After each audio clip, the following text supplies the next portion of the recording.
Αγαπητοί φίλοι της ΠΛΕΑ, καλώς ήρθατε στη δεύτερη ποιητική βραδιά της ΠΛΕΑ με τίτλος «Σαν πρόκειες να καρφώνονται οι λέξεις», αφιερωμένη στο μεγάλο ποιητή της μεταπολεμικής γενιάς, τον Μανώλη Αναγνωστάκη.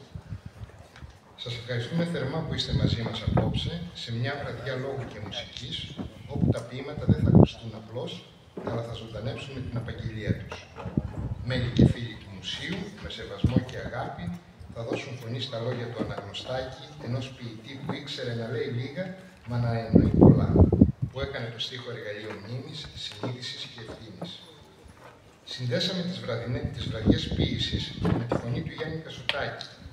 Έτσι λοιπόν, θα ακούσουμε μελοποιημένα ποίηματα με τη φωνή του, μεταφέροντας το σπαρακτικό αλλά και πάντα επίκαιρο ρυθμό της ποίησης του Αναγνωστάκη σε μία άλλη εξίσου συγκινησιακή διάσταση. Η ποίηση του Αναγνωστάκη δεν εξοραίζει, αναμετριέται με την ήττα, τη σιωπή, την ευθύνη, με τη συλλογική και προσωπική ιστορία. Και είναι αυτή η δύναμη του λόγου του που μας συγκεντρώνει εδώ απόψε, για να τον θυμηθούμε 100 χρόνια μετά τη γέννησή του, να τον ακούσουμε ξανά, να τον αφήσουμε να μας μιλήσει όπως μόνο αυτός ήξερε, λιτά, οφτά, ακριβώς σαν πρόκειες. Καλωσορίζουμε λοιπόν όλους εσάς, τους συνοδοιπόρους στη μνήμη και στην τέχνη, και σας ευχόμαστε μια ουσιαστική και ζωντανή εμπειρία. Καλή ακρόαση, ο λόγος στην πρόεδρο της ΠΛΕΑ, Μαρία Κωστάκη.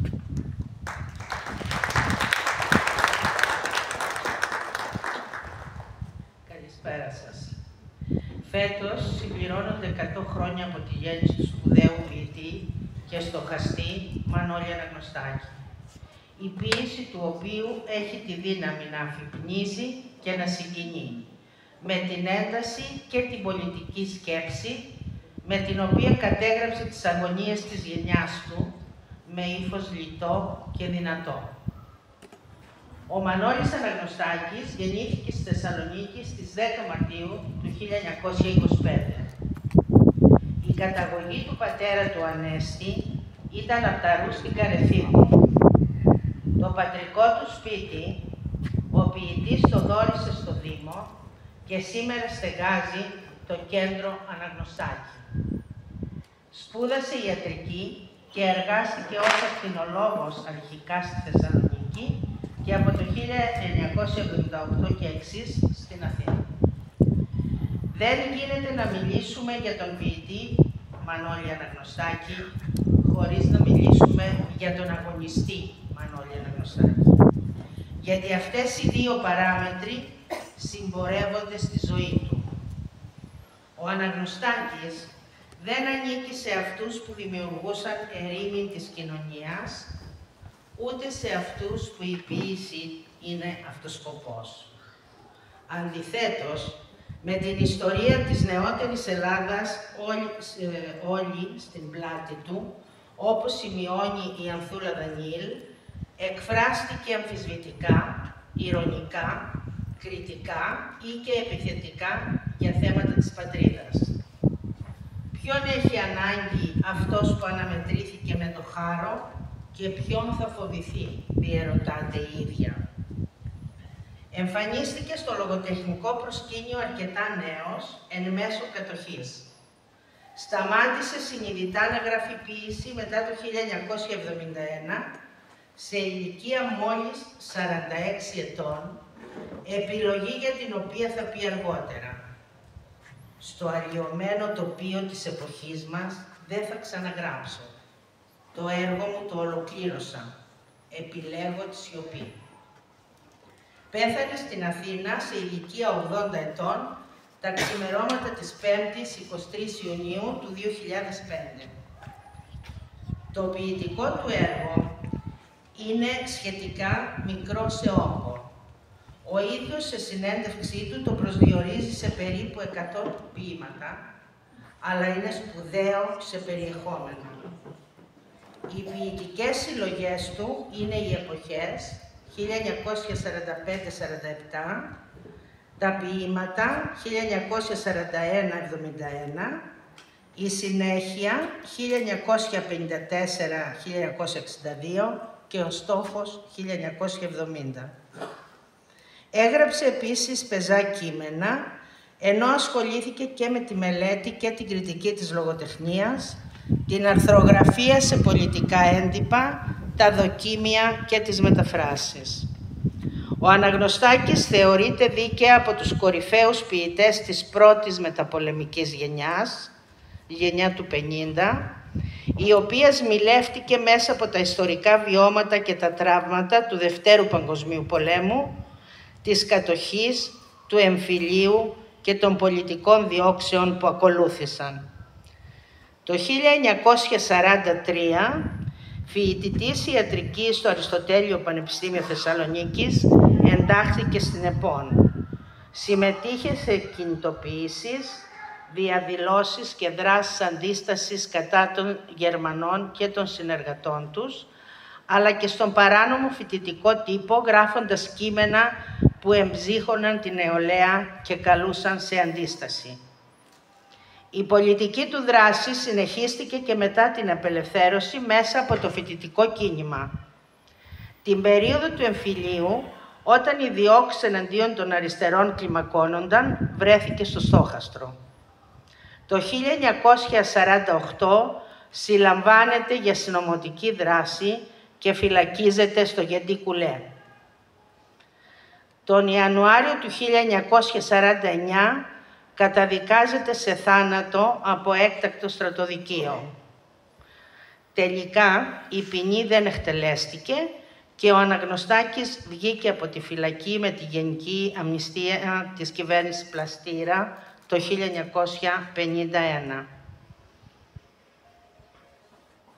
Η πρώτη του δημοσίευση σε αμιγώς λογοτεχνικό περιοδικό έγινε το 1942 στο περιοδικό Πειραϊκά Γράμματα. Συνέχισε με ποίηματα, κριτικές και μεταφράσεις σε 2 φοιτητικά περιοδικά. Το 1945 στο Φοιτητή και το 1943-45 ως αρχισυντάκτης στο Ξεκίνημα, ένα περιοδικό της ΕΠΟΝ που κυκλοφορούσε νόμιμα ως έντυπο του εκπολιτιστικού ομίλου Πανεπιστημίου Θεσσαλονίκης. Η πρώτη του συλλογή «Εποχές» εκδόθηκε εκτός εμπορίου το 1945 και περιελάμβανε ποίηματα γραμμένα την κατοχή. Η επόμενη συλλογή, «Εποχές 2», τυπώνεται από φίλους του στις Σέρρες το 1948, ενώ είναι στη φυλακή, σε 100 αντίτυπα επίσης εκτός εμπορίου, με ποίηματα που γράφτηκαν τη διετία 1946-48. Στους στίχους τους αποτυπώνεται η φρίκη του πολέμου, ο θάνατος και η πολιτική βία της εποχής και ταυτόχρονα η πίστη του νέου Αναγνωστάκη για τα επαναστατικά οράματα. Στους ποιητικούς του ήρωες, παρότι μοιάζουν μοναχικοί και ηττημένοι, μπορούμε να διακρίνουμε την αγωνία του για τη διατήρηση της αξιοπρέπειας, της σκέψης και της αντίστασης. Στη συνέχεια, παρότι αρχίζει να διαφαίνεται μια αίσθηση ματαιότητας, ο Αναγνωστάκης εξακολουθεί να εκφράζει την ανάγκη να διατηρηθεί η μνήμη των αγώνων και των θυσιών. Το 1967 η Χούντα διώχνει τον Αναγνωστάκη από το ΑΧΕΠΑ όπου εργαζόταν, ενώ ο ίδιος καθ' όλη τη διάρκεια της επταετίας αναπτύσσει έντονη αντιδικτατορική δράση και συνεχίζει να γράφει για τη λογοτεχνία και την κοινωνικοπολιτική κατάσταση. Μετά την πτώση του δικτατορικού καθεστώτος, παραμένει στο δημόσιο λόγο. Το 1975 αρχίζει εντατική αρθρογραφία στην εφημερίδα Αυγή, που θα κρατήσει για 15 χρόνια, ενώ παράλληλα αρθρογραφεί και σε άλλα πολιτικά έντυπα. Μεταξύ άλλων, ασκεί κριτική στη νέα πολιτική πραγματικότητα, σχολιάζοντας τις διαψεύσεις της μεταπολίτευσης. Το 1983 κυκλοφόρησε ιδιωτικά η συλλογή του «Ιστερόγραφο», που περιλάμβανε παλαιότερα ποιητικά αποσπάσματα μίας ή 2 φράσεων με στίχους λιτούς και καυστικούς. Η συλλογή αυτή αποτελεί κατά κάποιο τρόπο ένα τελικό αυτοβιογραφικό σχόλιο στο έργο του. Το έργο του Αναγνωστάκη άνοιξε ένα διάλογο με την ιστορία που συνεχίζεται μέχρι σήμερα. Οι ανησυχίες του για τη δημοκρατία, την κοινωνική αδικία και την ευθύνη του ατόμου απέναντι στην ιστορία παραμένουν διαρκώς επίκαιρες.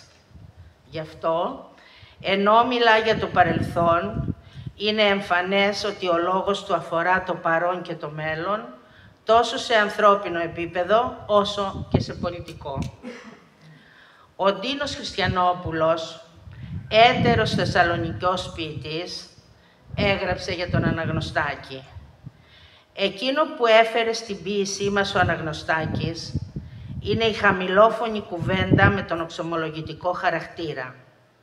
Όχι πια λυρικές κορδέλες και τραγούδια, αλλά κάτι από τη θέρμη της προφορικής ομιλίας. Ένας λόγος γυμνός, μια κουβέντα ανθρώπινη. Όχι πια πετάγματα της φαντασίας, εκφρασμένα με τις πιο απίθανες και αλλεπάλληλες εικόνες, αλλά μια έκφραση της εμπειρίας που μας καίει, του καημού που μας τρώει, τη λαχτάρα που μας παιδεύει. Θα τελειώσουμε αυτό το εισαγωγικό σημείωμα,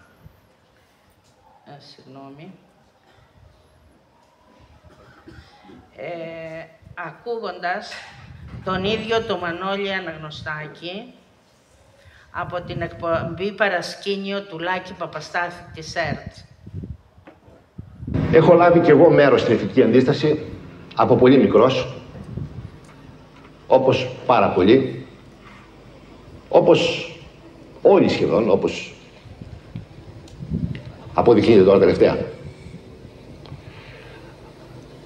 Άρα δεν έχω να προβάλλω κανένα ιδιαίτερο τίτλο, ούτε κανένα ιδιαίτερο εύσημο. Νομίζω όμως πως έζησα αρκετά έντονα αυτά τα χρόνια και ιδιαίτερα τα χρόνια του εμφύλιου, που ήταν μια περίοδος, το έχω πει αυτό το πράγμα πολλές φορές, θα το ξαναπώ, νομίζω πως ήταν η πιο σκοτεινή, η πιο μαύρη, η πιο ταπεινωτική περίοδος στην ελληνική ιστορία. Μια περίοδος που έχει αφήσει δισεπούλωτες, για να μην πω ανεπούλωτες πληγές. Αλλά γι' αυτά έχω μιλήσει κι άλλες φορές και ίσως σε χρόνο που δεν ήταν τόσο εύκολη η ομιλία. Δυστυχώς,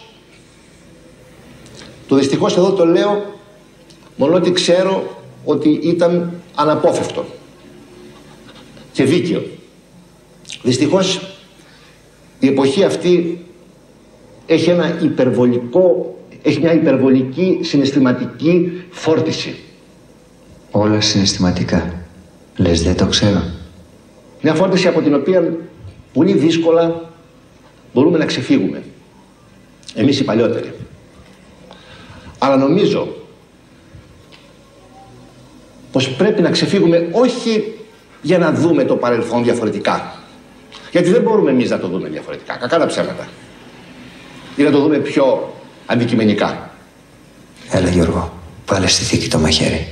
Αλλά για να προετοιμάσουμε κάτι καλύτερο για τους νεότερους. Να το δουν διαφορετικά. Αυτοί που δεν έχουν ούτε τις εμπειρίες, ούτε τα τραύματα που έτυχε να έχουμε εμείς. Και ποτέ μην ξεπέσεις στο αχ εμείς οι καημένοι.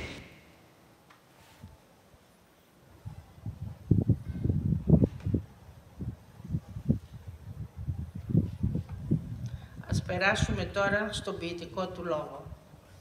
Χειμώνας 1942. Ο φοβερός χειμώνας της κατοχής και της πείνας στην Ελλάδα. Ο Αναγνωστάκης δεν αναφέρεται σε συγκεκριμένα γεγονότα, αλλά περιγράφει το κλίμα με μία έντονη αίσθηση θλίψης, μοναξιάς και απώλειας. Αναδεικνύει την ανθρώπινη ευαλωτότητα μπροστά στην ιστορική βία και ασκεί κριτική στην κοινωνική αδικία και την ανθρώπινη εκμετάλλευση. ας μου επιτραπεί η προτροπή να στρέψουμε το νου μας στα παιδιά που λιμοκτονούν στη Γάζα. Κυρία Λίδα Παπαστεφανάκη.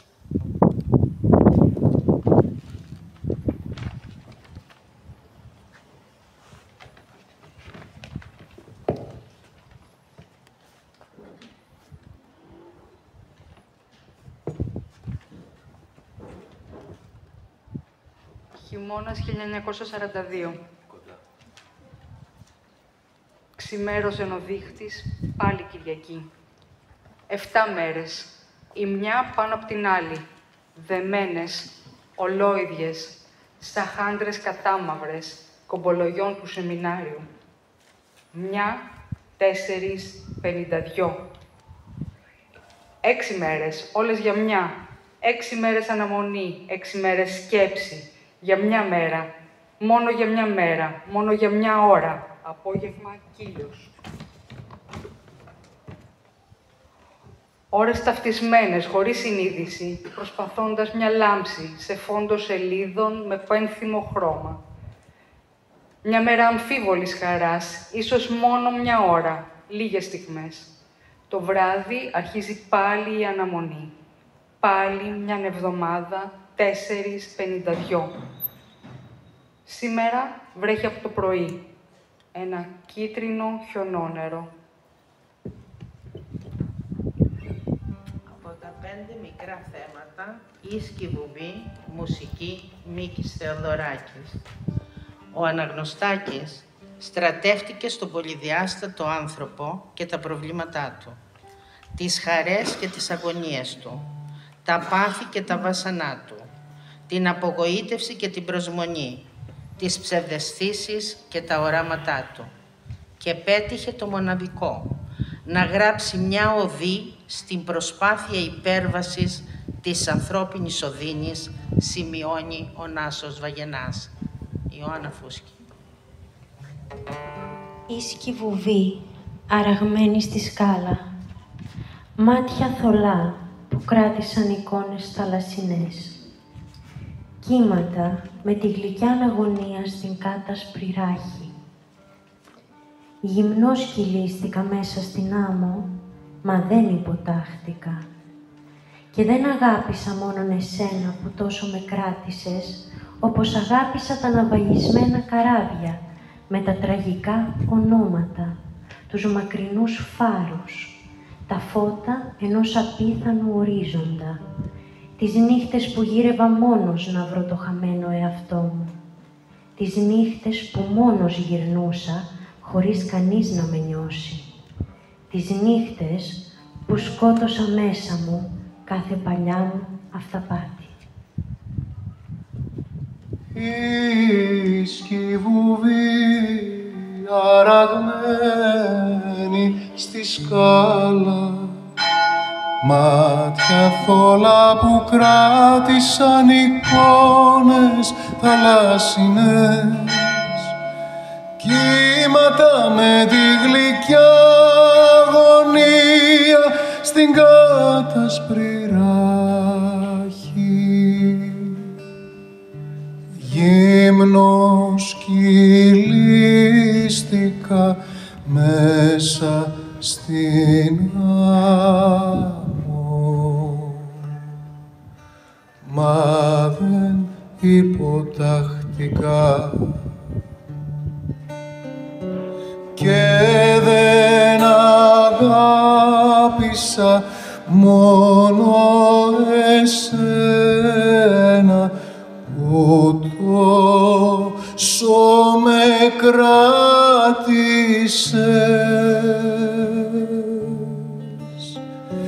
όπως αγάπησα τα ναυαγισμένα καράβια με τα τραγικά ονόματα.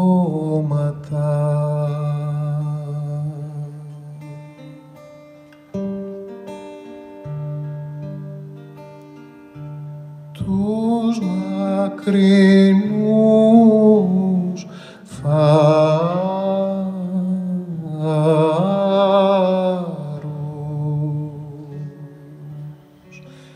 τα φώτα ενός απιθανού οριζόντα.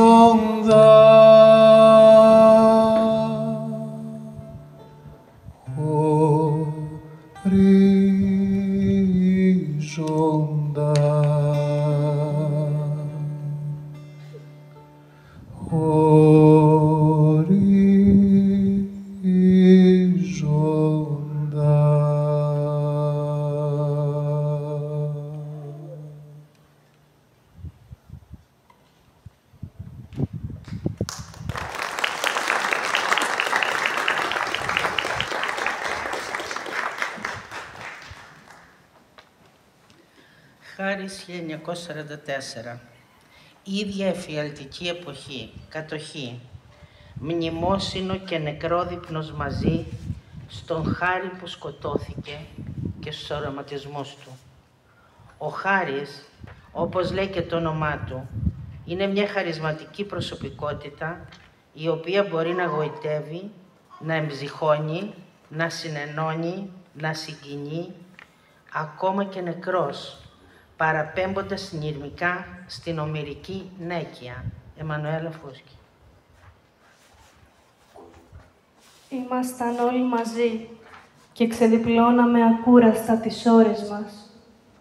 Τραγουδούσαμε σιγά για τις μέρες που θα ερχόντανε, φορτωμένες πολύχρωμα οράματα.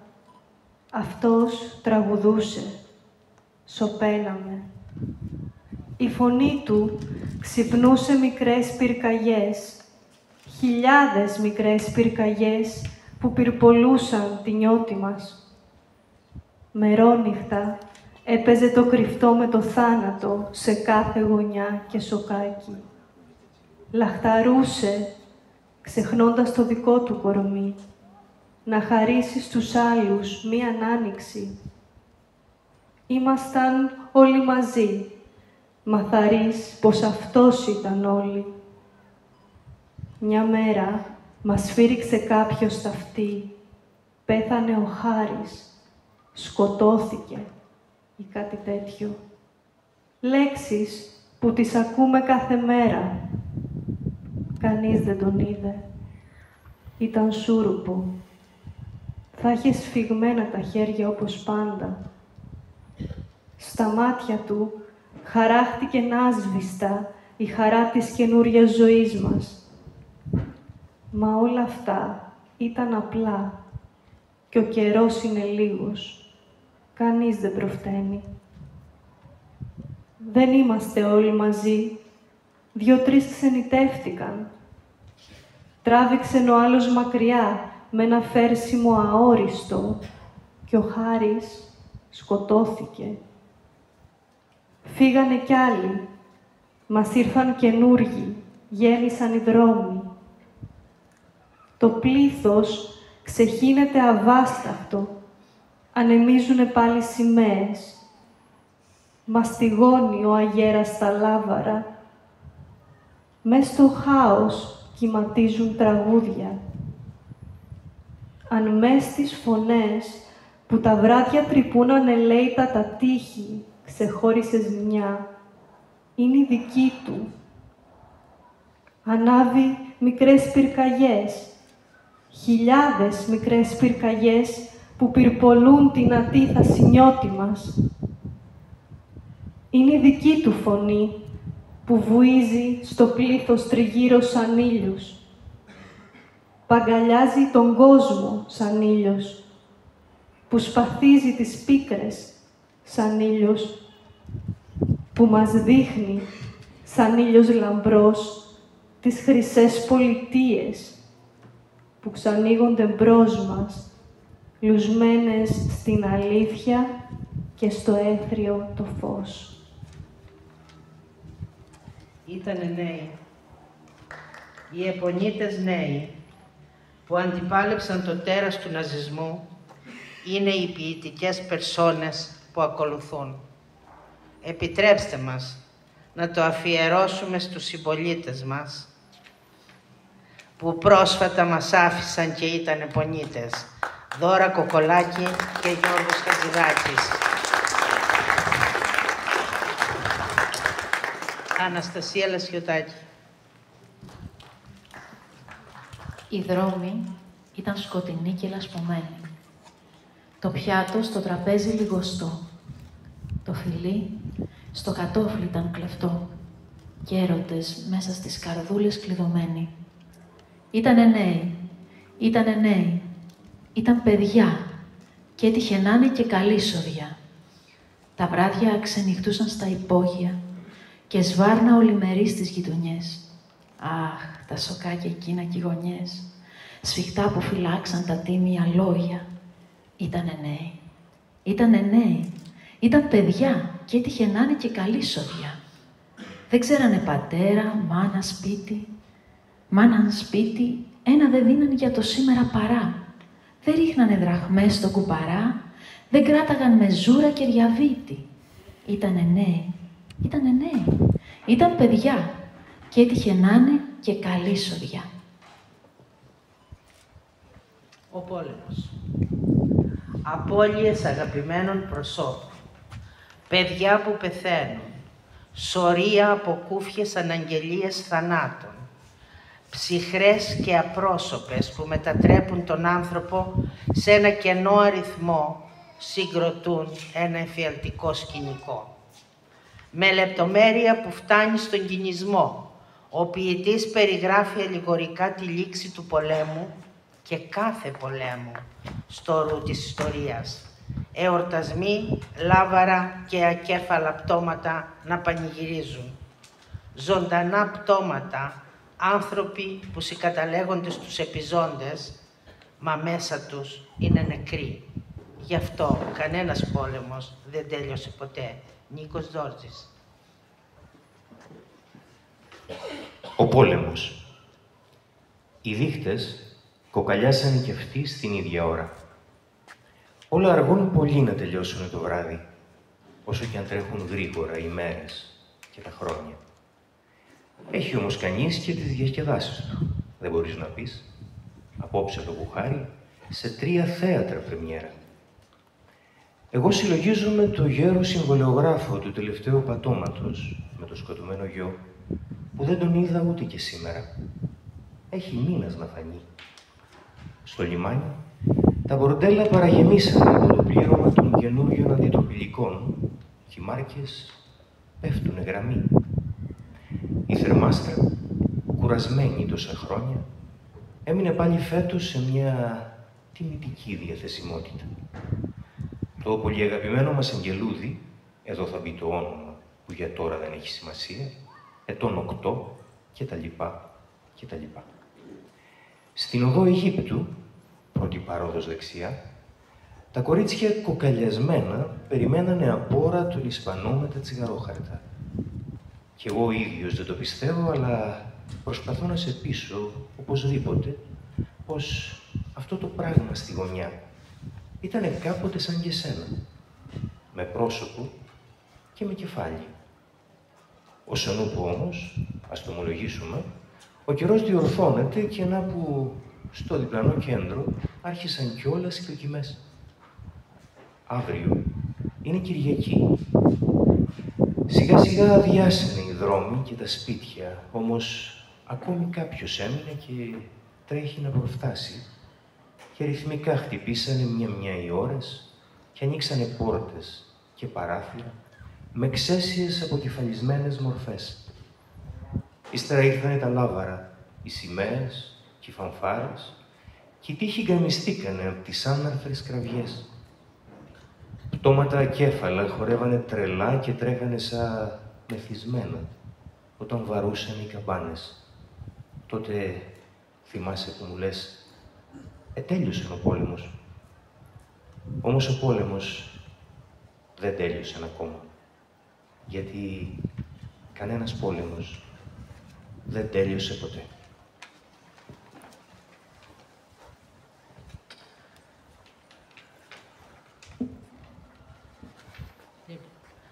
Το πολύ γνωστό σε όλους μας «Δρόμοι παλιοί» από τα 5 θέματα που μελοποίησε ο Μίκης Θεοδωράκης. Δρόμοι ζωής, επιλογές, αναμνήσεις, άνθρωποι, πράξεις. όλο το παρελθόν χαρακτηριστικό του παρόντος. Δρόμοι παλιοί. Ήχος. Δρόμοι παλιοί που αγάπησα και μίσησα ατέλειωτα.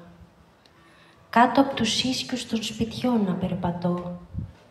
Νύχτες των γυρισμών αναπότρεπτες κι η πόλη νεκρή. Την ασήμαντη παρουσία μου βρίσκω σε κάθε γωνιά. Κάμε να σ' ανταμώσω κάποτε φάσμα χαμένο του πόθου μου. Κι εγώ, ξεχασμένος κι ατίθασος, να περπατώ κρατώντας ακόμα μια σπίθα τρεμόσβηστη στις υγρές μου παλάμες. Και προχωρούσα μέσα στη νύχτα, χωρίς να γνωρίζω κανέναν, κι ούτε κανένας με γνώριζε.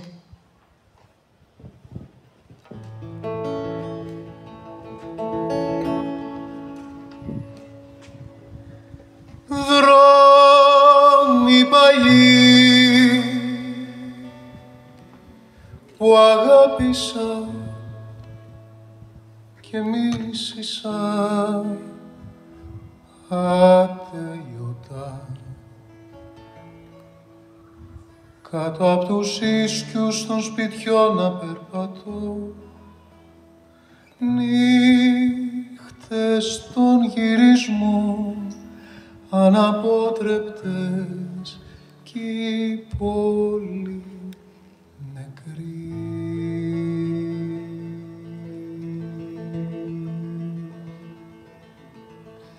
Την ασήμαντη παρουσία μου βρίσκω σε κάθε γωνιά.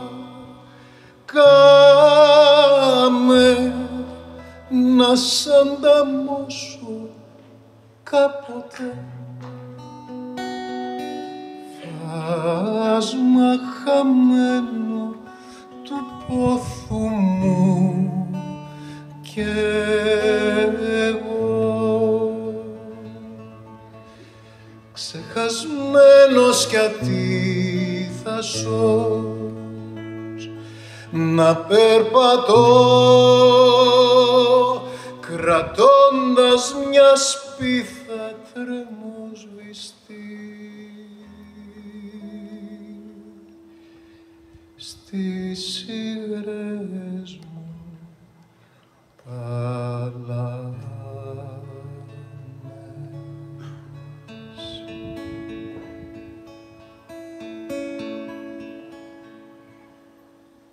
Και προχωρούσα μέσα στη νύχτα χωρίς να γνωρίζω κανένα κι ούτε κανένας κι ούτε κανένας με γνώριζε, με γνώριζε.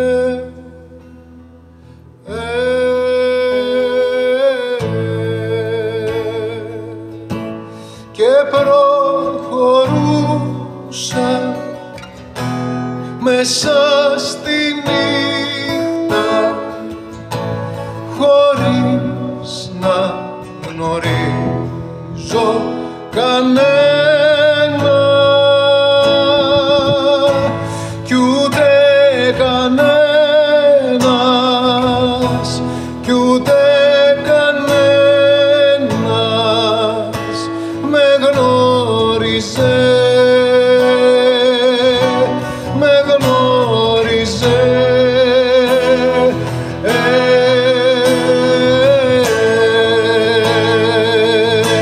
Και προχωρούσα μέσα στη νύχτα χωρίς να γνωρίζω κανένα κι ούτε κανένας κι ούτε κανένας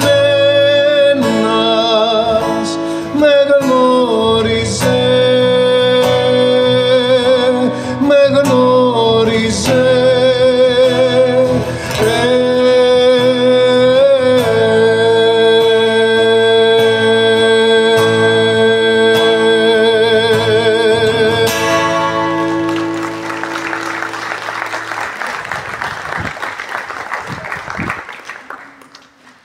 Ποίηματα που μας διάβασε ένα βράδυ ο Λοχίας Ότοβε.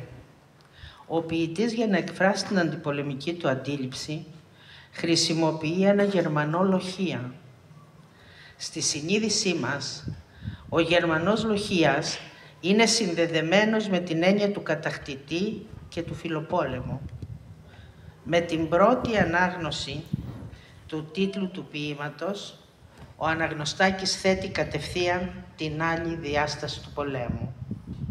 Και ο Γερμανός Λοχίας μπορεί να διαβάζει ποίηματα, να εξομολογείται και να έχει, όπως όλοι οι άλλοι, τους ίδιους φόβους μπροστά στον εφιάλτη του πολέμου.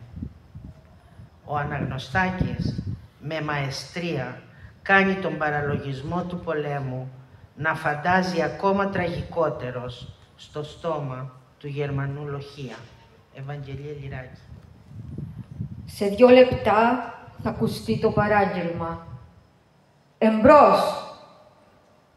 Δεν πρέπει να σκεφτεί κανένας τίποτα άλλο. Εμπρός η σημαία μας και εμείς εφόπλου λόγχοι από πίσω. Απόψε θα χτυπήσεις ανελαίητα και θα χτυπηθείς.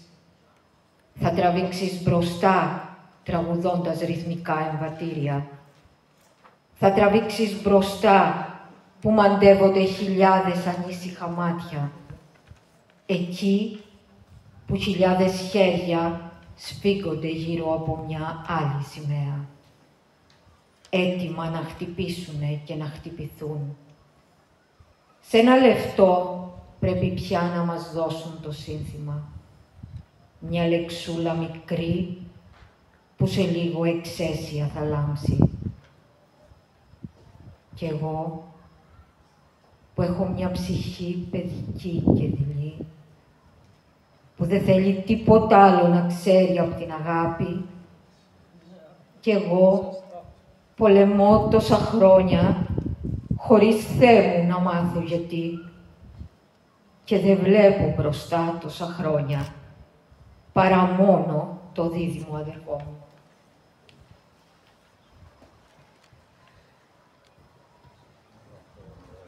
Ο ουρανός. Αναπαλωτρίωτη η ανθρώπινη μνήμη για πράγματα που μας χαράζουν, για φίλους που χάθηκαν άδικα, για ονόματα πάνω σε δέντρα. Ένα ποίημα τύπης ερωτικό, με ένα ισχυρό, αν και δυσδιάκριτο υπόστρωμα μνήμης και ατομικής και πολιτικής ηθικής. Άνθρωποι ζωντανοί σε ένα δάσος ανθρώπων που χάθηκαν μέσα στην κατοχή και τον εμφύλιο. Ένα δάσος όμως χωρίς ξυλοκόπους. Η μνήμη των νεκρών δεν γίνεται να ξεριζωθεί. Άννα Μαρία Πιτικάκη. Μαθήτρια Λυκείου. Πρώτα να πιάσω τα χέρια σου, να ψηλαφίσω τον σπιγμό σου. Ύστερα να πάμε μαζί στο δάσος, να αγκαλιάσουμε τα μεγάλα δέντρα που στο κάθε κορμό έχουμε χαράξει εδώ και χρόνια τα ιερά ονόματα.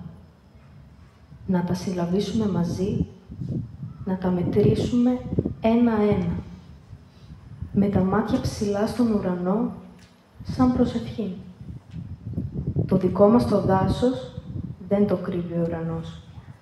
Δεν περνούν από εδώ ξυλοκόποι. Στον Νίκο Έψιλον, 1949. Μουσική Γιάννης Μαρκόπουλος. Το ποίημα αποτελεί στο σύνολό του μία εικόνα της εποχής του εμφυλίου. Φίλοι που φεύγουν, βίαιες εξορίες, εκτοπισμοί, θάνατος. Οι φωνές μιας απελπισμένης μητέρας στους δρόμους και το σπαραχτικό κλάμα ενός παιδιού που μένει χωρίς απάντηση. Ερείπια, προδομένα ιδανικά, διάψευση προσδοκιών. Η επικαιρότητα του Αναγνωστάκη αναβλύζει διαρκώς. Ας είναι μνημόσυνο στους ανθρώπους των ομαδικών τάφων του Γεντή Κουλέ που πρόσφατα και τυχαία ανακαλύφθηκαν εκεί και που το Υπουργείο Πολιτισμού έκρινε άνευ ενδιαφέροντος. Φίλοι που φεύγουν, που χάνονται μια μέρα, φωνές, τη νύχτα, μακρινές φωνές, μάνας τρελής στους έρημους δρόμους, κλάμα παιδιού χωρίς απάντηση, ερείπια σαν τρυπημένες σάπιες σημαίες, εφιάλτες στα σιδερένια κρεβάτια, όταν το φως λιγοστεύει τα ξημερώματα.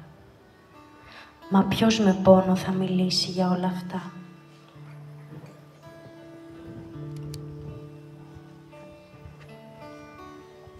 Φίλοι, φίλοι που φεύγουν, φίλοι που χάνονται μια μέρα, φωνές στη νύχτα, μακρινές φωνές, μακρινές φωνές, μάνας τρελής στους έρημους δρόμους. Κλάμα, κλάμα παιδιού, κλάμα παιδιού χωρίς απάντηση, ερείπια, ερείπια, σαν τρυπημένες σάπιες σημαίες, σαν τρυπημένες σάπιες σημαίες.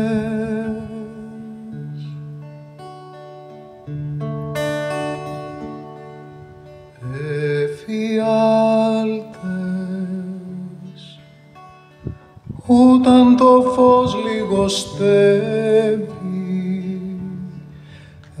εφιάλτες, όταν το φως λιγοστεύει τα ξημερώματα.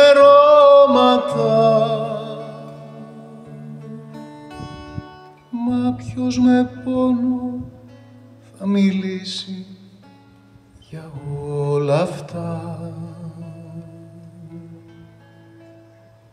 Φίλοι, φίλοι που φεύγουν, φίλοι που χάνονται μια μέρα.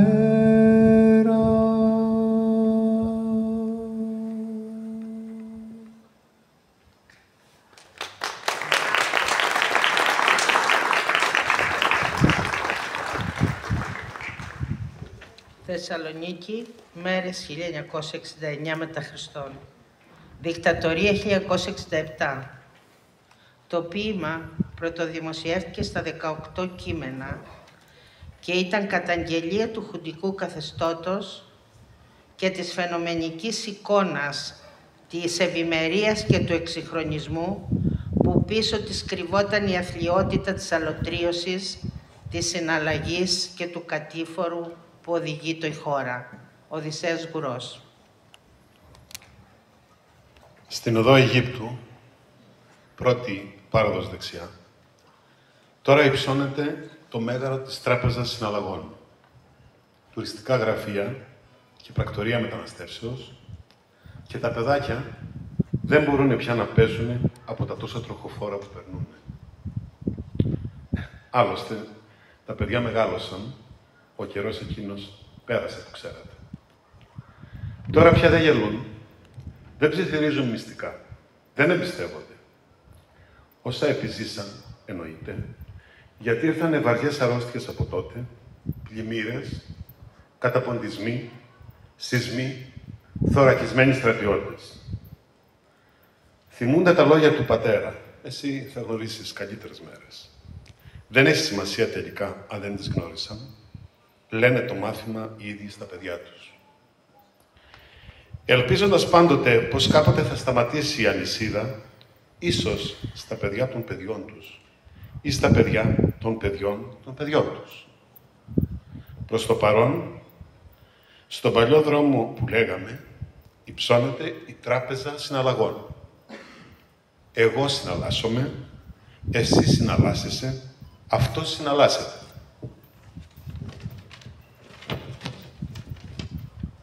Τουριστικά γραφεία και πρακτορία μεταναστεύσεως.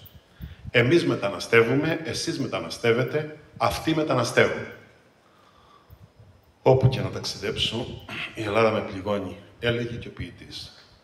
Η Ελλάδα, με τα ωραία νησιά, τα ωραία γραφεία, τις ωραίες εκκλησιές, η Ελλάς των Ελλήνων. Θα ήθελα να μου επιτρέψετε, τώρα που τελείωσα την ανάγνωση του ποίηματος, αντί μικρού επιμέτρου, να ζητήσω την ευγενική άδεια και την ανοχή των ανθρώπων που είναι εδώ απόψε μαζί μας, για να πω δύο λόγια.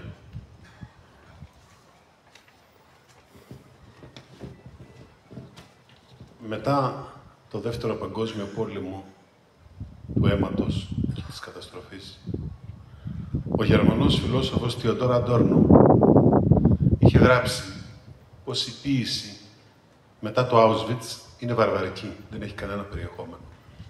Είναι η ποίηση όμως αυτή που κράτησε στη διάρκεια της αδιανόητης αυτής εμπειρίας του ολοκαυτώματος τον Πάουλ Τσέλαν, τον Εβραίο ποιητή ζωντανό, που έγραφε για το μαύρο γάλα της αυγής που έπιναν τη νύχτα.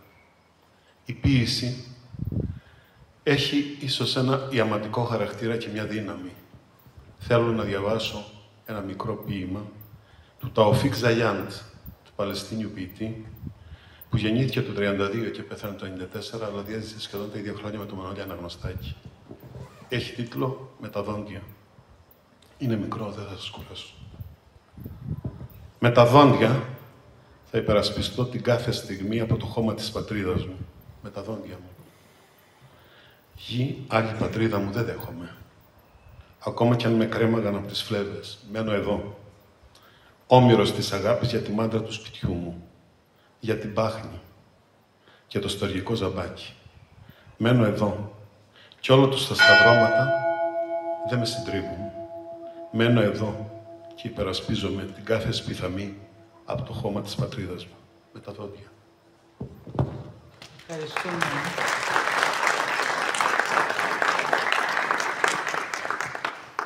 Ευχαριστούμε τον κύριο Σγουρό, το φίλο του Οδυσσέα, για την παρέμβαση και συνεχίζουμε στο ίδιο μοτίβο με το επίσης αρκετά γνωστό τραγούδι σε μουσική του Θάνου Μικρούτσικου και ήθελε ακόμη αντιπροσωπευτικό δείγμα της προσήλωσης του Αναγνωστάκη σε συνέχεια της προηγούμενης ανάγνωσης στο ηθικό χρέος που φυτρώνει μόνο του μέσα στα χαλάσματα.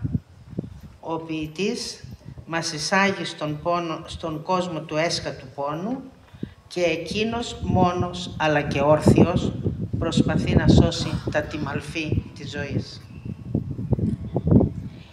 Κι ήθελα ακόμη πολύ φως να ξημερώσει. Όμως εγώ δεν παραδέχτηκα την ήττα. Έβλεπα τώρα πόσα κρυμμένα τιμαλφή έπρεπε να σώσω. Πόσες φωλιές νερού να συντηρήσω μέσα στις φλόγες. Μιλάτε, δείχνετε πληγές αλόφρονες στους δρόμους. Τον πανικό που στραγγαλίζει την καρδιά σας σαν σημαία καρφώσατε σε εξώστες. Με σπουδή φορτώσατε το εμπόρευμα. Η πρόγνωσή σας ασφαλής. Θα πέσει η πόλης. Εκεί, προσεκτικά, σε μια γωνιά μαζεύουμε τάξη. Φράζω με σύνεση το τελευταίο μου φυλάκιο. Κρεμώ κομμένα χέρια στους τοίχους. Στολίζω με τα κομμένα κρανία τα παράθυρα.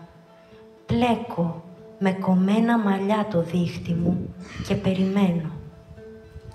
Όρθιος και μόνος, σαν και πρώτα, περιμένω.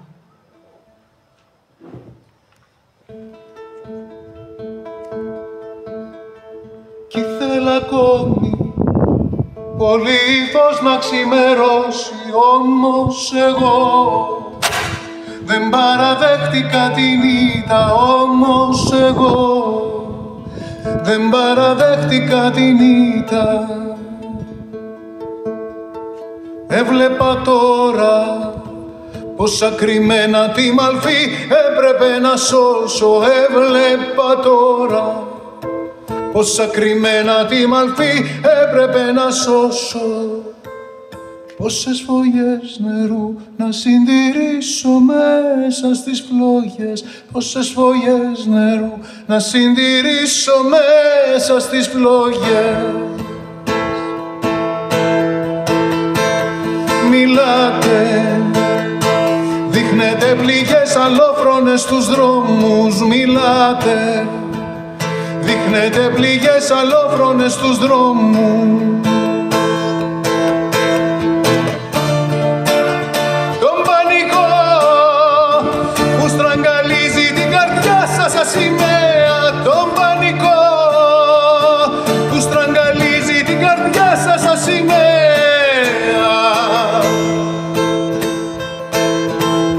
Καρφώσατε σε εξώστες, με σπουδή φορτώσατε το εμπόρευμα. Η πρόγνωσή σας ασφαλής θα πέσει πόλης. Καρφώσατε σε εξώστες, με σπουδή φορτώσατε το εμπόρευμα. Η πρόγνωσή σας ασφαλής θα πέσει πόλης. Κι ήθελα ακόμη πολύ φως να ξημερώσει, όμως εγώ δεν παραδέχτηκα την ήττα, όμως εγώ δεν παραδέχτηκα την ήττα.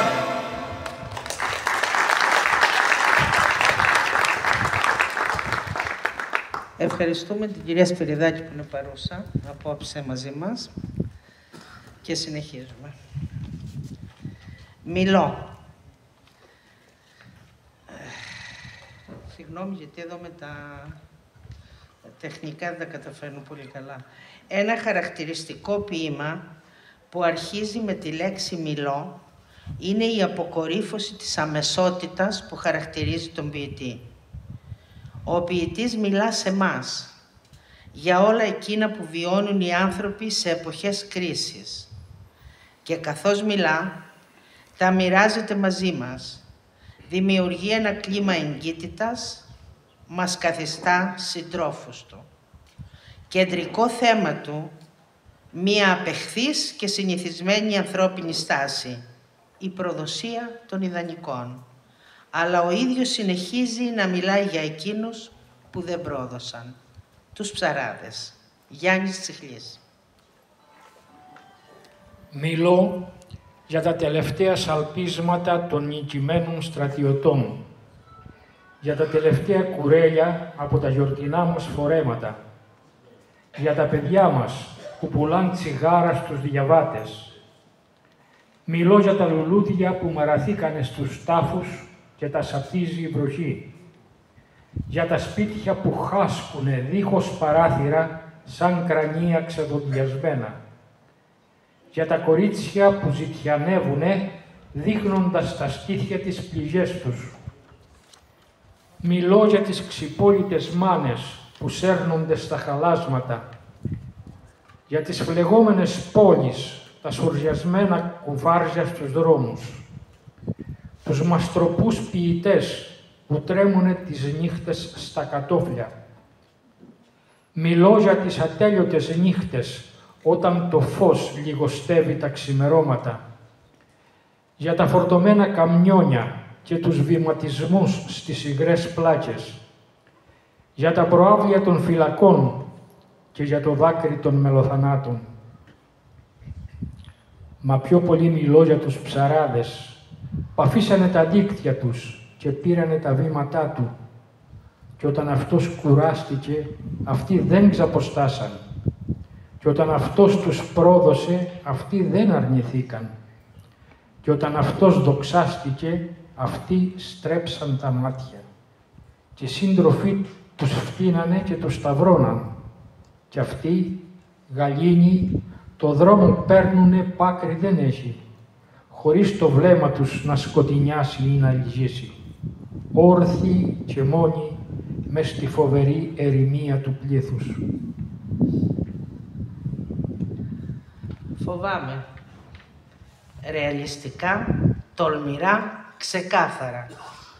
Τα γεγονότα των 7 χρόνων της Χούντας αποτυπώνονται με τρόπο περιγραφικό μέσα από την αντικειμενική ματιά του, όχι τόσο σε επίπεδο πολιτικής, μα σε σχέση με τον απλό λαό που παρέμενε αμέτωχος. Το ποίημα γράφτηκε 10 χρόνια μετά τη μεταπολίτευση. Ο Αναγνωστάκης, με τρόπο ιδιαίτερα μεθοδευμένο, φροντίζει να υπενθυμίσει το μερίδιο ευθύνης που έχει ο καθένας μας και να κατακρίνει την αλαζονική στάση και τον ανεξέλεγκτο εγωισμό προς το προσωπικό συμφέρον. Τζέννη Γιανναδάκη. Φοβάμαι τους ανθρώπους που 7 χρόνια έκαναν πως δεν είχαν πάρει χαμπάρι και μια ωραία πρωία, μεσούντος κάποιου Ιουλίου, βγήκαν στις πλατείες με σημαίακια κραυγάζοντας «Δώστε τη Χούντα στο λαό». Φοβάμαι τους ανθρώπους που με καταλερωμένη τη φωλιά πασχίζουν τώρα να βρουν λεκέδες στη δική σου. Φοβάμαι τους ανθρώπους που σου κλείναν την πόρτα, μην τυχόν και τους δώσεις κουπόνια. Και τώρα τους βλέπεις στο Πολυτεχνείο να καταθέτουν γαρίφαλα και να δακρύζουν. Φοβάμαι τους ανθρώπους που γέμιζαν τις ταβέρνες και τάσπαζαν στα μπουζούκια κάθε βράδυ και τώρα τα ξανασπάζουν όταν τους πιάνει το μεράκι της φαραντούρη και έχουν και απόψεις. Φοβάμαι τους ανθρώπους που άλλαζαν πεζοδρόμι όταν σε συναντούσαν και τώρα σε λιδωρούν, γιατί λέει δεν βαδίζεις στον ίσιο δρόμο. Φοβάμαι πολλούς ανθρώπους. Φέτος φοβήθηκα ακόμα περισσότερο.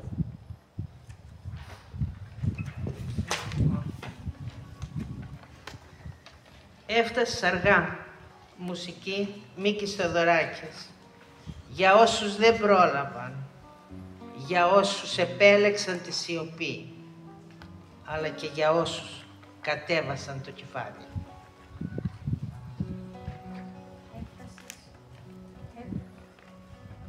Μικρόφωνο, Γιάννη. Έφτασες αργά, σου πήρε άλλος τη θέση. Έφτασες αργά, σ' έβγαλαν απ' τη μέση. Δεν σου φταίει κανείς, επέρασε ο καιρός σου. Δεν σου φταίει κανείς, λάθος ήτανε, δικό σου. Άργησες πολύ και το χάσες το τρένο. Άργησες πολύ, δεν σε περιμένω.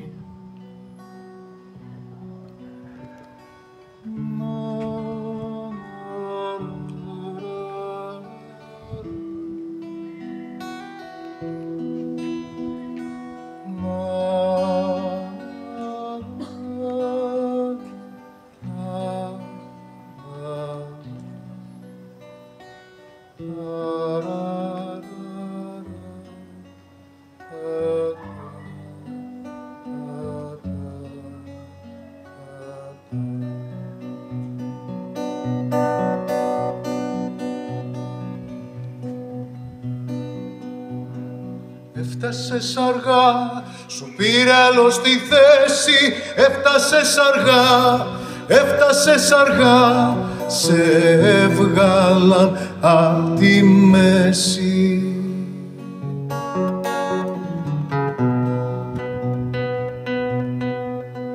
Δεν σου φταίει κανείς, κανείς, επέρασε ο καιρός σου. Δε σου φταίει κανείς, δε σου φταίει κανείς. Λάθος ήτανε δικό σου.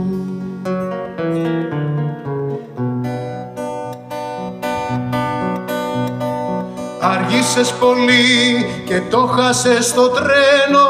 Άργησες πολύ, άργησες πολύ. Δε σε περιμένω.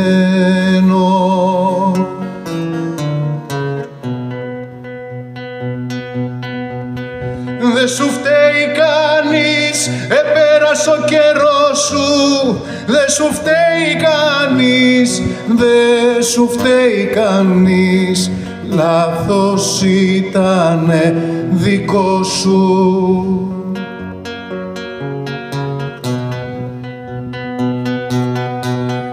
Δε σου φταίει κανείς, επέρασε ο καιρός σου. Δε σου φταίει κανείς, δε σου φταίει κανείς. Λάθος ήτανε δικό σου, λάθος ήτανε δικό σου.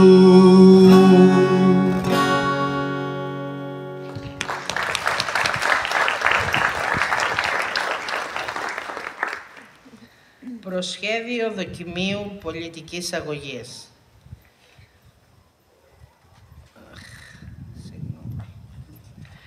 Η ανελευθερία, η λογοκρισία, η υποταγή στους πραξικοπηματίες από μεγάλο μέρος του κόσμου ενοχλεί τον ποιητή, γιατί αργότερα αυτά ξεχνιούνται.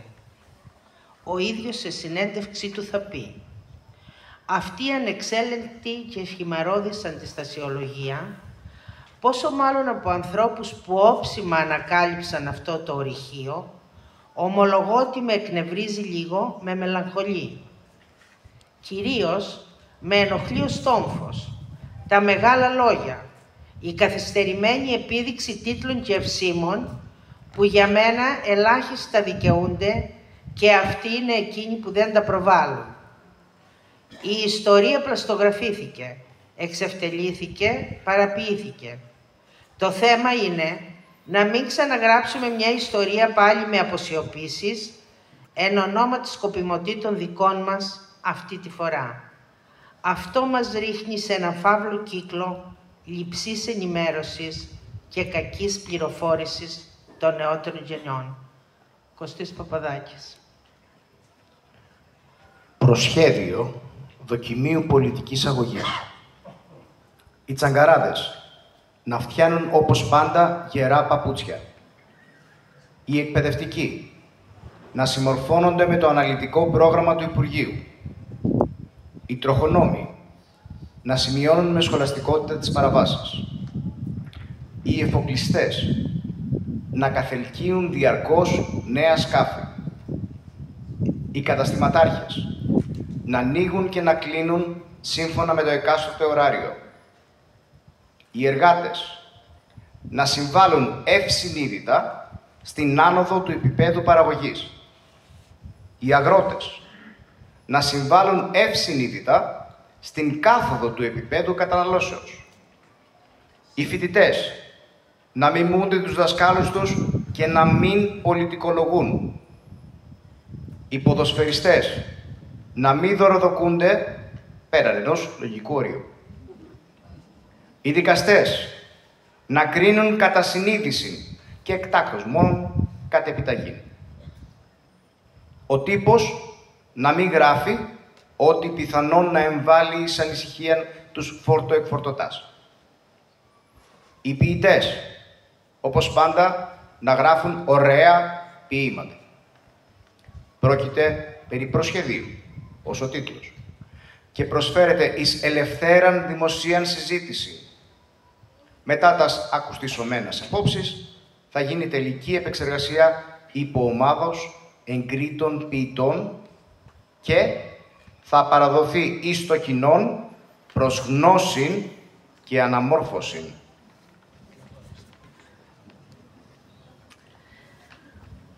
Η απόφαση. μία άλλη εκδοχή του μεγάλου ναι ή του μεγάλου όχι του Καβάφη. Αφορά σε όλα τα καθημερινά μικρά ναι και μικρά όχι, που όμως καλούμαστε κάθε στιγμή να επιλέξουμε. Και η επιλογή αυτή οφείλει να είναι συνειδητή. Δημήτρης Παπαγιαννάκης. Η απόφαση. Είστε υπέρ ή κατά. Έστω απαντήστε με ένα ναι ή με ένα όχι. Το έχετε το πρόβλημα σκεφτεί. Πιστεύω ασφαλώς πως σας βασάνισε. Τα πάντα βασανίζουν στη ζωή. Παιδιά, γυναίκες, έντομα, βλαβερά φυτά, χαμένες ώρες, δύσκολα πάθη, χαλασμένα δόντια, μέτρια φιλμς. Και αυτό σας βασάνισε ασφαλώς. Μιλάτε υπεύθυνα λοιπόν, έστω με ένα ναι ή όχι. Σε εσάς ανήκει η απόφαση. Δεν σας ζητούμε πια να πάψετε τις ασχολίες σας, να διακόψετε τη ζωή σας, τις προσφυλείς εφημερίδες σας, τις συζητήσεις στο κουρίο, τις Κυριακές σας στα γήπεδα. Μία λέξη μόνο. Εμπρός λοιπόν, είστε υπέρ ή κατά. Σκεφτείτε το καλά. Θα περιμένω. Επιτύμβιο. Στο μεταπολεμικό κόσμο, άτομα που συνεργάστηκαν με τους επιβουλείς, φορώντας τη μάσκα της ηθικής, κέρδισαν θέσεις και αξιώματα. Σε μία ποίηση δεμένη με την αλήθεια, δεν θα μπορούσε να λείψει η στυλίτευση τέτοιων προσώπων και προσωπίων. Μανώλης Φούσκης. Πέθανες και έγινες κι εσύ ο καλός, ο λαμπρός άνθρωπος, ο οικογενειάρχης, ο πατριώτης. 36 στέφανα σε συνοδέψανε, 3 λόγοι αντιπροέδρου, 7 ψηφίσματα για τις υπέροχες υπηρεσίες που προσέφερες. Άρε Λαβρέντη, εγώ που μόνο το ήξερα τι κάθαρμα ήσουν, τι κάλπικος παράς, μια ολόκληρη ζωή μέσα στο ψέμα. Κοιμού εν ειρήνη, δεν θα έρθω την ησυχία σου να ταράξω. Εγώ μια ολόκληρη ζωή μες στη σιωπή θα την εξαγοράσω. Πολύ ακριβά και όχι με τίμημα το θλιβερό σου το σαρκείο. Κοιμού εν ειρήνη, όσοι ήσουν πάντα στη ζωή, ο καλός, ο λαμπρός άνθρωπος, ο οικογενειάρχης, ο πατριώτης. Δεν θα είσαι ο πρώτος, ούτε δάκι ο τελευταίος.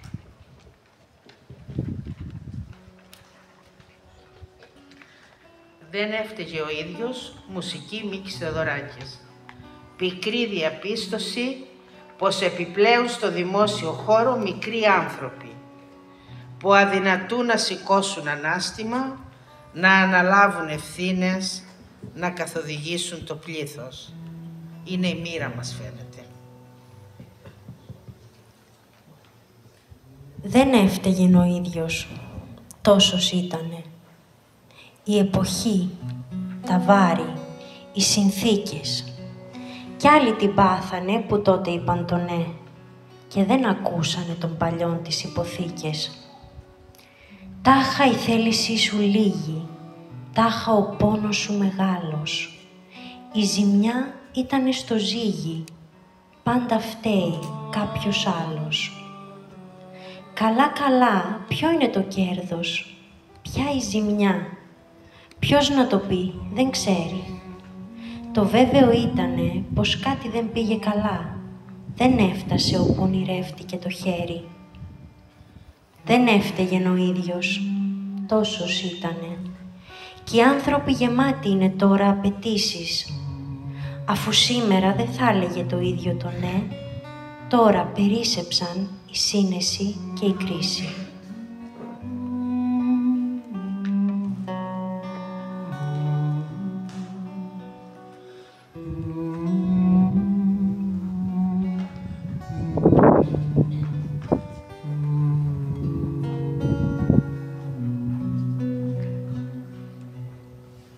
Δεν έφταιγε ο ίδιος, τόσος ήτανε η εποχή, τα βάρη και οι συνθήκες. Κι άλλοι την πάθανε που τότε είπαν το ναι και δεν ακούσαν ακούσανε των παλιών τις υποθήκες.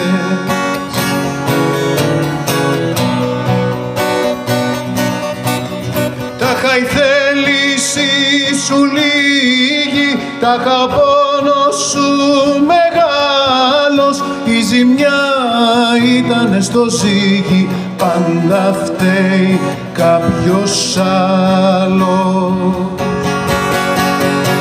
Καλά, καλά, ποιο είναι το κέρδος, ποια η ζημιά, το κέρδος ποια η ζημιά. Ποιος να το πει, ποιος να το πει δεν ξέρει. Το βέβαιο ήτανε πως κάτι δεν πήγε καλά. Δεν έφτασε όπου ονειρεύτηκε, ονειρεύτηκε το χέρι. Δεν έφταιγεν ο ίδιος, τόσος ήτανε, κι οι άνθρωποι γεμάτοι είναι τώρα απαιτήσεις, αφού σήμερα δεν θα έλεγε το ίδιο το ναι. Τώρα περίσσεψαν η σύνεση κι η κρίση.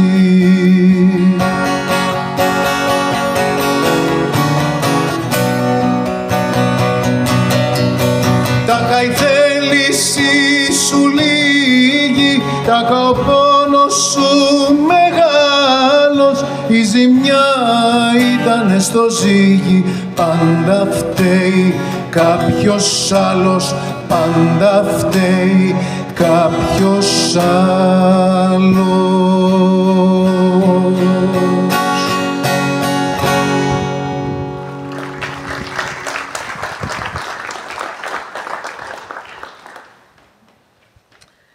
Με απέραντη γλυκύτητα, το ποίημα με τον τίτλο «Αφιέρωση» αφιερώνεται σε όλους και όλα που προχώρησαν και δημιούργησαν νέα δεδομένα.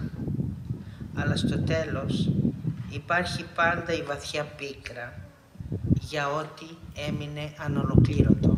Κατερίνα Γαλανάκη. Για τους ερωτευμένους που παντρεύτηκαν. Για το σπίτι που χτίστηκε. Για τα παιδάκια που μεγάλωσαν. Για τα πλοία που άραξαν. Για τη μάχη που κερδίθηκε. Για τον άσωτο που επέστρεψε. Για όλα όσα τέλειωσαν χωρίς ελπίδα πια.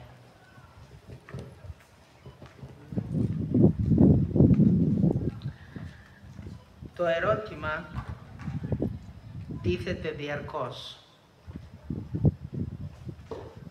Και τώρα τι λες? Για κάθε γενιά, για κάθε άνθρωπο, για κάθε εποχή, σε όλα τα μύτκι και πλάτη. Ποια θέση παίρνεις κάθε φορά που είναι ζητούμενο? Ποια η θέση σου στην κοινότητα? Ποια η ευθύνη σου για την πορεία των πραγμάτων? Παρένθεση, τυχαία, δεν το έδωσα στη φοιτήτρια, Ξένια Δραγατάκη. Είναι η νέα γενιά. Το θέμα είναι τώρα τι λες. Καλά φάγαμε, καλά ήπιαμε, καλά τη φέραμε τη ζωή μας ως εδώ. Μικροζημιές και μικροκέρδη συμψηφίζοντας. Το θέμα είναι τώρα τι λες.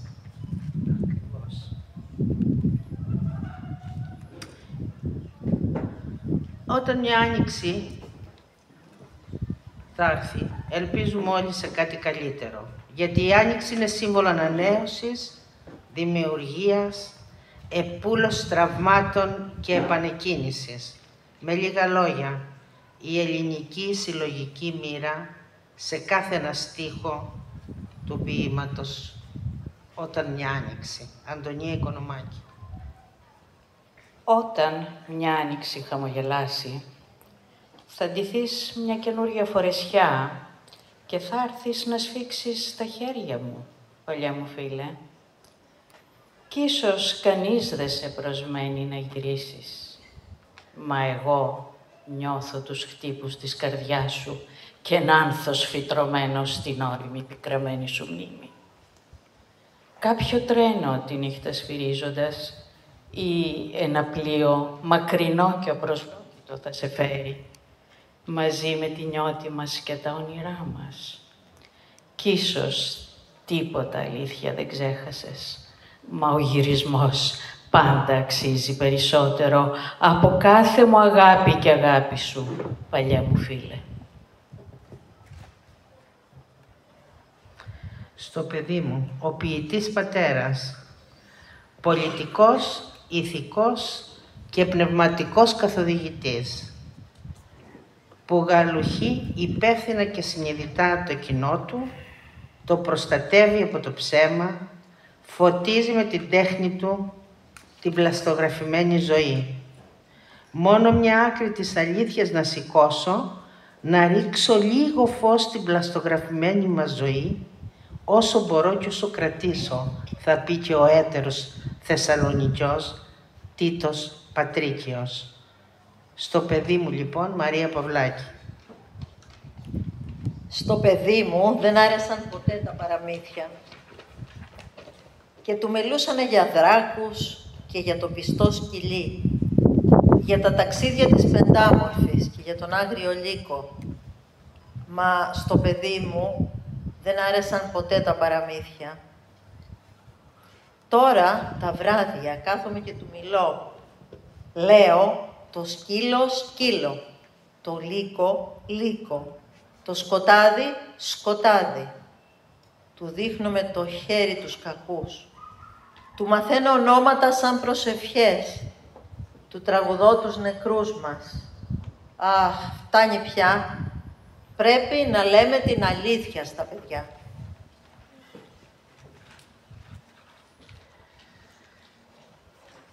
Εκόμισε στην τέχνη του τον αυστηρό κριτικό του νου, που δεν απιστούσε στις αρχές του, ούτε όταν καταπιανόταν με το έργο οικείων και περίπου ομοειδεατών και δεν δίσταζε να ασεβήσει απέναντι στους κεκυρωμένους και να υποδείξει τις αδύναμες στιγμές του, θα γράψει ο Παντελής Μπουκάλας στην Καθημερινή.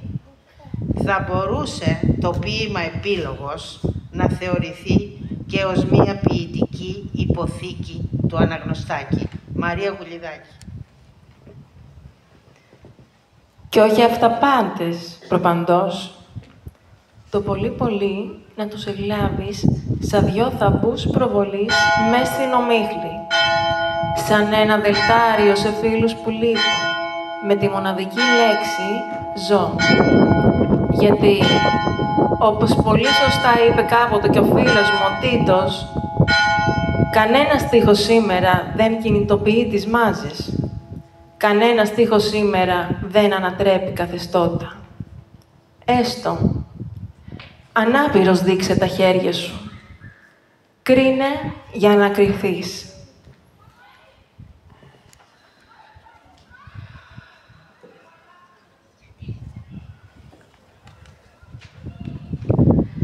Σε αυτό το ποίημα που φέρει την ονομασία «Το Σκάκι» αποτυπώνεται η υπαρξιακή αγωνία του κοινωνικά και πολιτικά ευαισθητοποιημένου ποιητή μπροστά σε ένα κόσμο που αλλάζει απρόσμενα.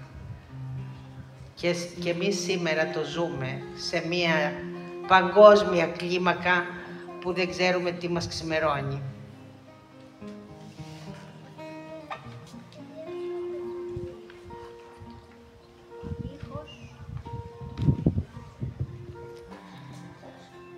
Έλα να παίξουμε.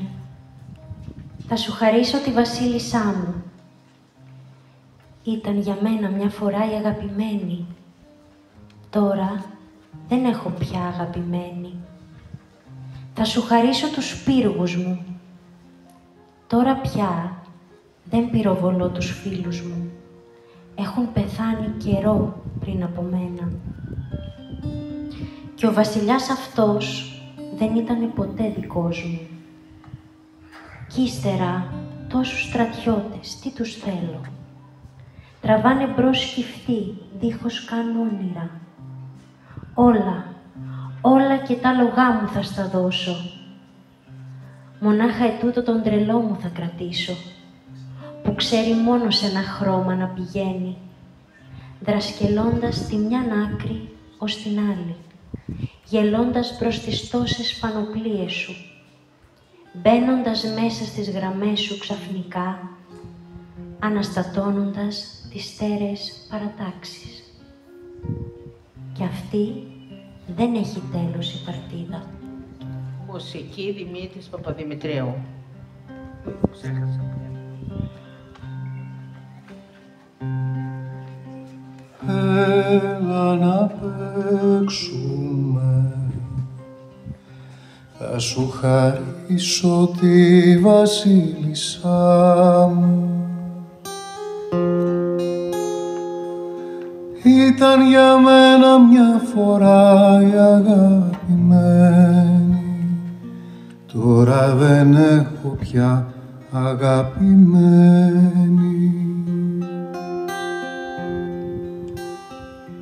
Θα σου χαρίσω τους πύργους μου, τώρα πια δεν πυροβολώ τους φίλους μου. Έχουν πεθάνει από καιρό πριν από μένα.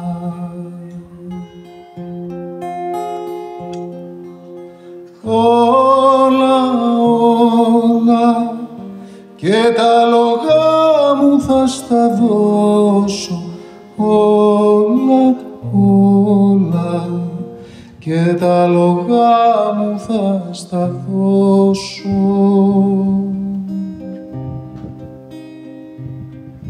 Μονάχα ετούτο τον τρελό μου θα κρατήσω, που ξέρει μόνο σε ένα χρώμα να πηγαίνει, δρασκελώντας τη μιαν άκρη ως την άλλη, γελώντας μπρος στις τόσες πανοπλίες σου, μπαίνοντας μέσα στις γραμμές σου ξαφνικά, αναστατώνοντας τις στέρες παρατάξεις.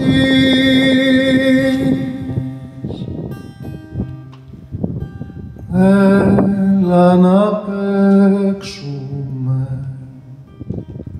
κι ο βασιλιάς αυτός δεν ήτανε ποτέ δικός μου.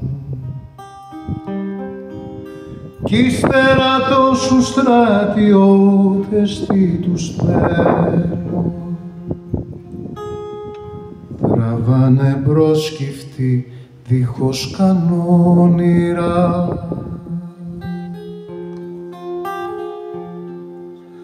Όλα και τα λογά μου θα στα δώσω. Όλα και τα λογά μου θα στα δώσω.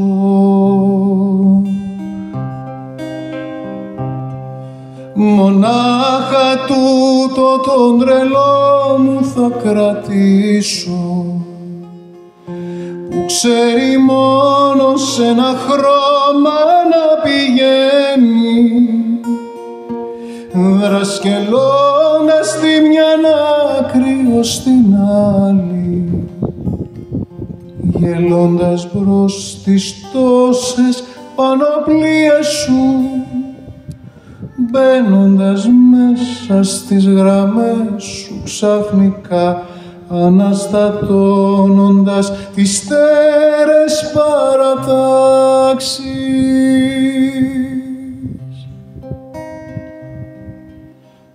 Έλα να παίξουμε,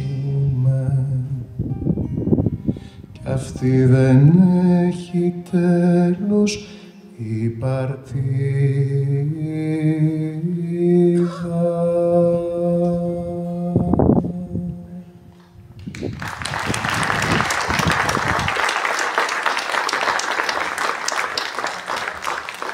Αγαπητοί φίλοι, κλείνουμε αυτό το ελάχιστο αφιέρωμα με τη φωνή του ποιητή και την προτροπή του που αποτέλεσε και τον τίτλο αυτής της βραδιάς.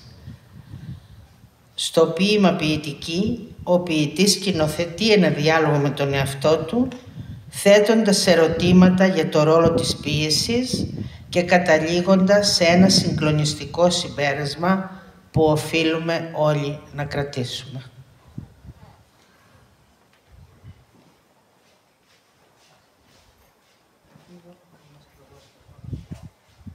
Προδίδεται πάλι την ποίηση, θα μου πεις. Την ιερότερη εκδήλωση του ανθρώπου. Τη χρησιμοποιείτε πάλι ως μέσον, υποζύγιον των σκοτεινών επιδιώξεών σας. Εν πλήρη γνώση της ζημιάς που προκαλείτε με το παράδειγμά σας στους νεωτέρους. Το τι δεν πρόδωσες, εσύ να μου πεις. Εσύ και ομοίοι σου, χρόνια και χρόνια. Ένα προς ένα τα υπάρχοντά σας ξεπουλώντας στις διεθνείς αγορές και τα λαϊκά παζάρια. Και μείνατε χωρίς μάτια για να βλέπετε, χωρίς αυτιά να ακούτε, με σφραγισμένα στόματα και δεν μιλάτε. Για ποια ανθρώπινα ιερά μας εγκαλείτε? Ξέρω, κηρύγματα και ρητορίες πάλι θα πεις. Ναι λοιπόν, κηρύγματα και ρητορίες. Σαν πρόκες πρέπει να καρφώνονται οι λέξεις. Να μην τις παίρνει ο άνεμος.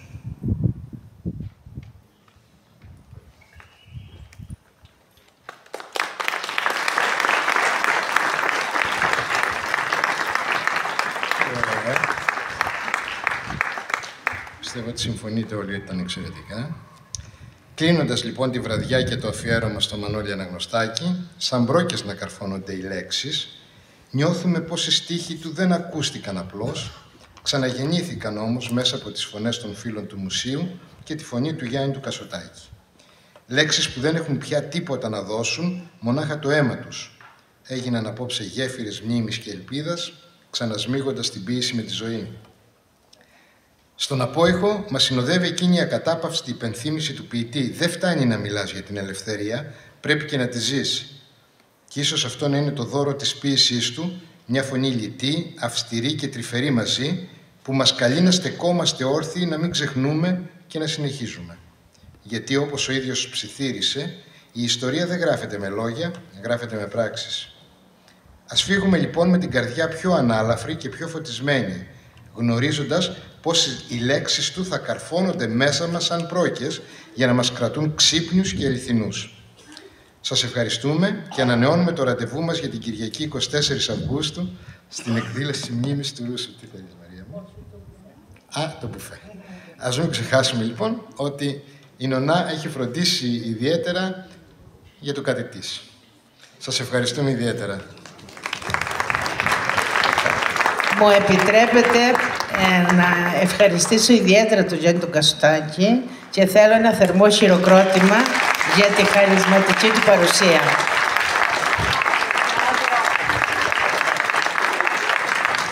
Θέλω επίσης να σας ευχαριστήσω όλους εσάς που είστε τόσο εκπληκτικό κοινό. Σας ευχαριστούμε πάρα πολύ γι' αυτό. Και όπως είπαμε και στην προηγούμενη συνάντησή μας, πονδύει στον ποιητή και την ποίηση. Δεξιά μας, στην έξοδο. Σας ευχαριστούμε και σας περιμένουμε την επόμενη Τετάρτη για να κλείσουμε τα αφιερώματα με το αφιέρωμα στο Γιάννη Ρίτσο. Σας ευχαριστούμε.